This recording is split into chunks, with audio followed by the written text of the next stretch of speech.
Good afternoon. This is Pastor Rick with Broadman Baptist Church, and this is the Broadman Word for November 3rd, 2021. And today's title is Accept One Another. It comes from the book of Romans 15:7 and 8. Let me read it to you.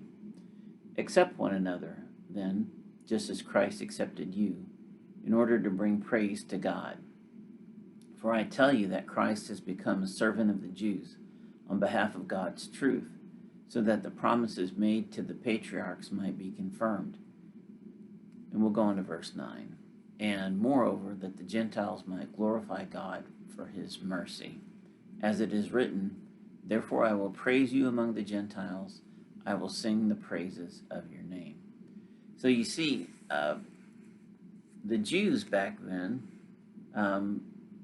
were not the favored people. They were certainly God's favored people, but they had invaded the land of Canaan.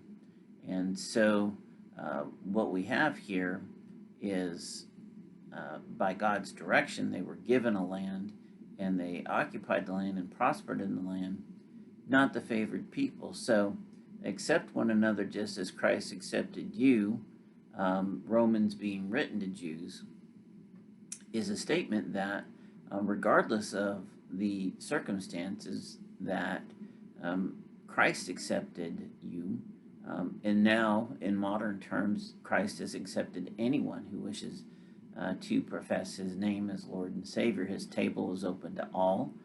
The gate of heaven is open as wide as it could be for those who want to accept Jesus Christ, but there is that requirement. So while the door may be as wide open as it possibly can be, it's only about that big, because there is only one way in, and really there doesn't need to be any other.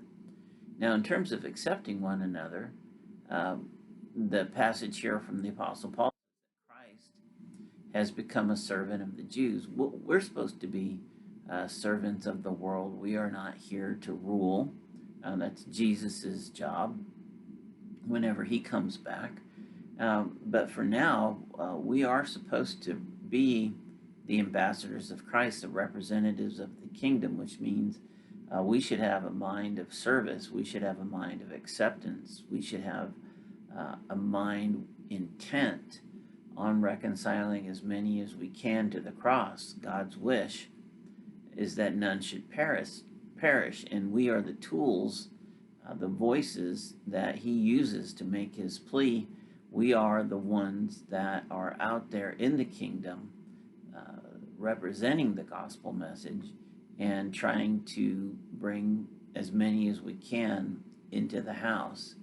So then, with all the various social groups and all their different identities, and regardless of what they're trying to accomplish, our job stays the same: to accept one another, and to accept one another as Christ accepted us.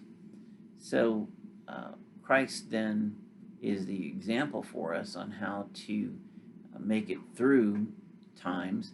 He lived in very turbulent times. There was Romans everywhere, and they considered Caesar to be God. There was Pharisees, who were the religious leaders, thus the leaders of Jewish society, and nobody particularly interested in Jesus's message of love and hope and service. The Jews expected a military victory, a great general, a king to come in and vanquish all their enemies and make everything right for them, and have them be the favored people of the day.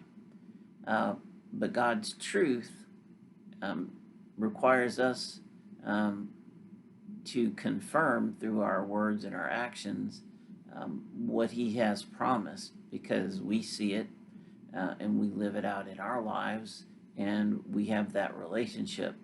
So it's that relationship that needs to be exampled. And even in this day that Paul is writing, he says that the Gentiles might glorify God for his mercy. So not just the Jews, but the Gentiles, which would have included everybody essentially in society at that time. So, what I want to talk to you about, or the point I want to make to you today, is that when we're out and about, when we're making our way in this world, when we're going about whatever God's mission has for us, we need to keep in mind that all are to be accepted. Now, we don't have to condone everybody's choices.